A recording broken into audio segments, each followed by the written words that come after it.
On Sunday, U.S. Secretary of State Antony Blinken and Defense Secretary Lloyd Austin traveled from Poland across Ukraine to the capital Kyiv for face-to-face talks with the country's President Vladimir Zelensky. That's the highest level U.S. visit since the start of the Russian invasion. Ukraine has been pressing Western allies for heavier weapons to fight Russia's campaign in the east. Now military aid has started to flow. The U.S. diplomats pledged another $700 million in military aid and said Washington would reopen its embassy in the Ukrainian capital. A warm welcome back to Kiev after a secretive train journey across the Polish-Ukraine border to the high-level delegation sent by U.S. President Joe Biden to offer face-to-face messages of support and admiration. The reason we're back is because of you, because of the extraordinary courage, leadership and success that you've had in pushing back this horrific Russian aggression. Both Blinken and Defense Secretary Lloyd Austin offered Zelensky condolences for the loss of life in Ukraine and further economic and military support as ever. Zelensky was grateful then to the point about his needs. The priorities are weapons and support from the United States and our partners from European leaders in terms of our army's strength and support in certain areas. Zelensky was quick to point out the U.S. has already given billions in assistance since Russia's invasion and repeated his military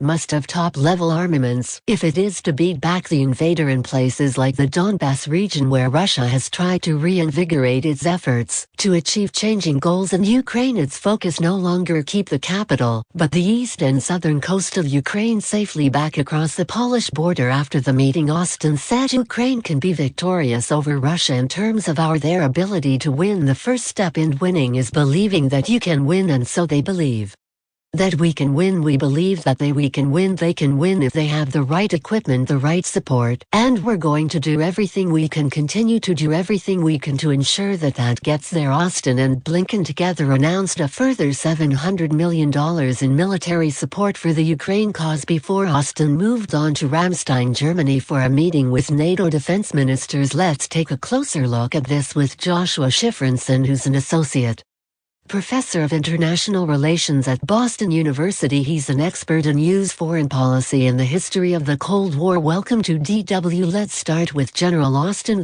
Some people would listen to what he said and wonder if he's being overly optimistic talking about Ukraine being able to win this war. And I'll tell you why I ask: because whichever way the cards fall, the post-conflict decades are likely to be filled with massive insecurity for whoever thinks they've come out on top. Yes, I think that's doubly right. In fact, number one, I think Secretary Austin might be a little over-enthusiastic in estimating Ukraine's ability to push Russia back out of the Donbass and the southern coastline. And then number two, as you were alluding to, we are facing a renewed period of insecurity in Europe, the legislature we haven't seen in over 3 decades. And so the notion of Ukraine winning against Russia right now, that's a short-term victory. The question of what happens after this remains highly uncertain. And so we have Secretary Blinken, General Austin arriving in Ukraine with Joe Biden's good wishes and a multi-million-dollar checkbook for Ukraine to have pretty much anything at once except a no-fly zone. Is President Biden right to draw the line there? Yes, in my opinion, he is entirely right to join the line there. Right now the U.S. is arming Ukraine. It is preparing Ukraine to resist and push back against Russian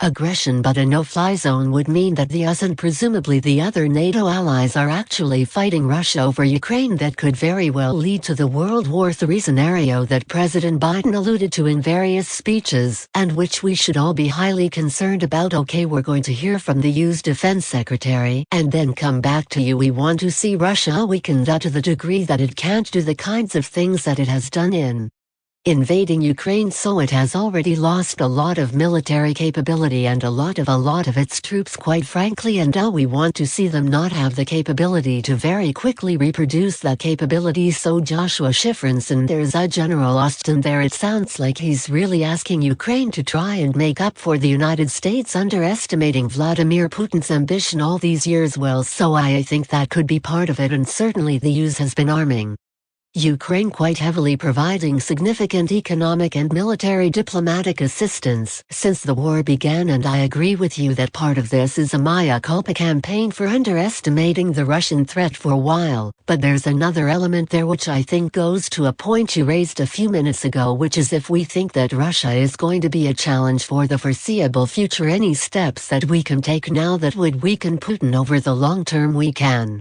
Russia over the longer term rebalance the Western advantage. So this is the opening salvo, and I think a longer term competition that is also future oriented is much backwardly oriented. Yeah, this is going to go in all sorts of directions, because how much is this water sort of wake up call then for use of foreign policy, and once we're out of this mess, how is use foreign policy likely to sort of pivot and change? Well, so I actually think that use foreign policy right now is very much focused on the Russia threat, but over time we're going to see the US continuing to pivot towards China. Even Deputy Secretary of Defense Kathleen Hicks today gave a speech that alluded to the US continuing focus upon China, but what I think we're going to see going forward is a renewed NATO-wide effort to focus on Russia, with the US providing the strategic leadership but increasing contributions from many European members of NATO. So this is going to be a continued focal point even if it isn't the main focus of American resources. Okay, next question in two parts. If I may, let's imagine Russia wins this war. However, Miss Ellie, where would that then leave it in the world? A member of the UN Security Council, but probably still under international sanctions, with countries still desperate to buy its gas despite their reservations. Yes, I think the only thing I think it is quite worrisome what a Russian victory means in this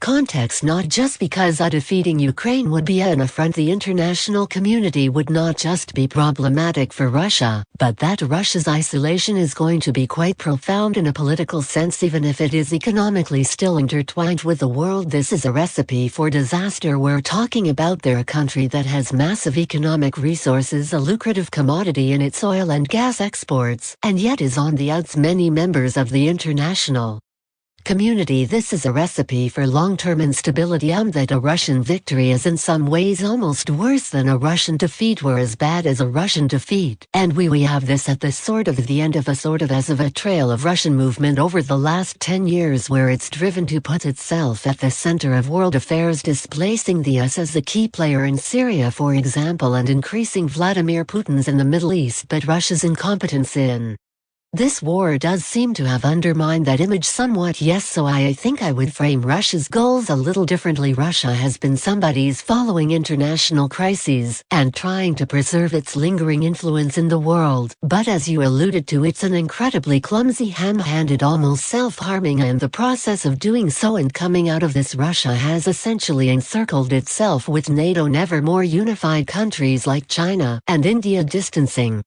themselves in some way from Moscow. This is a situation where Russia is going to be a pariah state, and I think Putin has badly miscalculated. Okay, so whichever way this goes, the world is going to be a much more dangerous and unstable place for the next decade or so. Oh yes, I think for the next decade. I think if the US and Russia don't take good steps now, don't take wise steps to sustain some degree of diplomacy, we can imagine a long-term break, a real deep break between the West and Russia that would simply encourage Russia to behave ever more irresponsibly in Europe, and encourage the European countries, and the US as well, to really further deepen Moscow's isolation, and set the stage for continuing insecurity, tensions, and crises, the likes which we haven't seen since the 1950s and the 1960s. Not sure how well I'm going to sleep tonight, but thank you for that analysis, Joshua Schifrinson from Boston University. Thank you. On the diplomatic front, Russia's foreign ministry took aim at Germany today, declaring 40 diplomatic staff persona non grata and ordering their expulsion. That's about a third of Germany's diplomatic corps in Russia. Moscow said the decision was in retaliation for Germany's expulsion of 40 Russian diplomats earlier this month. The German foreign ministry said the tit-for-tat measure was expected but in no way justified, despite its actions against Moscow and its support for Kiev. Germany is under pressure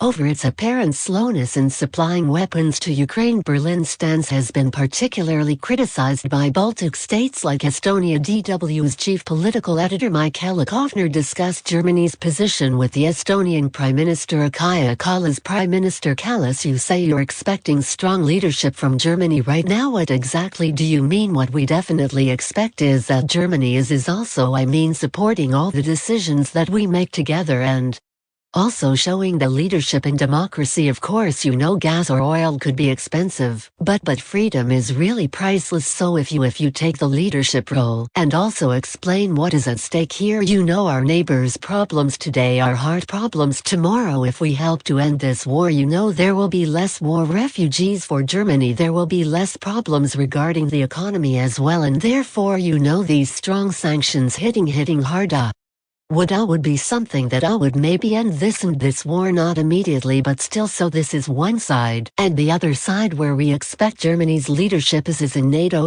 I've very carefully followed the discussions that you have in Germany, and I understand what is the starting point here. But if you say that we don't want to go to any other war that is going on somewhere else, I totally understand that. But if NATO is a defensive alliance, we are in this together. Also Germany has said Article 5 is ironclad, and Germany will come to help if necessary. But then it's also for everybody important, including Germany, to make those decisions so that we make NATO stronger, and there will be no need to come to any help at all. So what do you feel isn't understood in Berlin, yet that is understood in the Baltic countries? For instance, that our neighbors' problems today are our problems tomorrow. If we don't help our neighbors when their house is on fire, the fire will also catch your house. Prime Minister Carlos, thank you very much.